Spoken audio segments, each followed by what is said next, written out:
আপনি বলেছেন আমি শিক্ষার্থী বান্ধব উপাচার্য, আমরা আপনাদেরকে বলছি আপনি নিয়োগ বান্ধব উপাচার্য।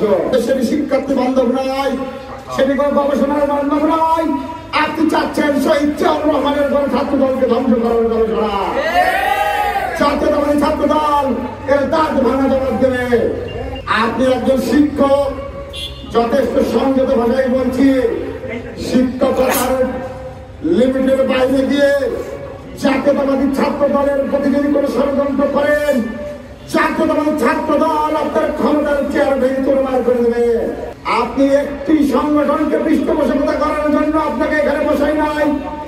জুলাই আগস্ট অভ্যুত্থান যখন আপনারা ভিতরে করার টেনে হয়েছিলেন, যখন প্রশাসন নিয়ে যাচ্ছিল, এই ছাত্র দলের ছেলেরাই আপনাকে বাঁচিয়েছিল।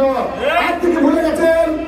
গতকাল আমরা দেখেছি আরেকটি পলাশি বিশ্ববিদ্যালয়ে গণতান্ত্রিক আন্দোলনের নামে জাতীয়তাবাদী ছাত্র দল আমরা যখন সাধারণ শিক্ষার্থীদের দাবি আদায় রাখত, বিশ্ববিদ্যালয়ের প্রশাসন থাকা অবস্থায় কি করে একটি স্বায়ত্তশাসিত প্রতিষ্ঠানে অন্য একটি সংগঠন ইচ্ছাকৃতভাবে আমাদের শান্তিপূর্ণ কর্মসূচিতে এসে হামলা করে। আপনারা সে সময় কি করছেন? এর দায়ভার শিক্ষার্থীদের, নারী শিক্ষার্থীদের উপর হামলার দায়ভার বিশ্ববিদ্যালয় প্রশাসনকে দিতে হবে। আমাদের মাননীয় প্রধান উপদেষ্টা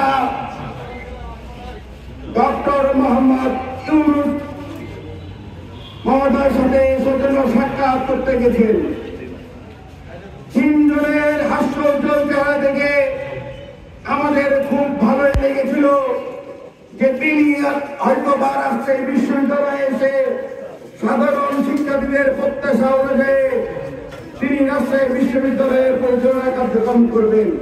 মাননীয় প্রধান উপদেষ্টা প্রফেসর ডক্টর মোহাম্মদ ইউনূসের কাছে উদাত্ত আহ্বান জানাবো, আমাদের তিন অরত্ন উপাচার্য যদি আবারও আপনার সাথে সাক্ষাৎ করতে যায়, দয়া করে সূরা ফাতিহা পাঠ করে এই তিন অরত্নর কপালে ভূ দিবেন।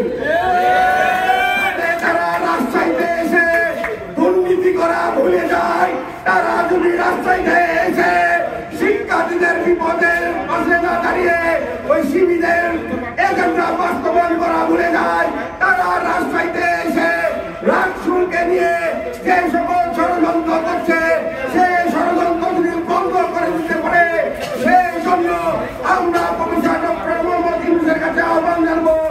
এরপর যদি এই তিন উপাচার্য যদি আপনার সাথে সাক্ষাৎ করতে আসে, সূরা ফাতিহা সহ কোরআনের কোন যদি ভালো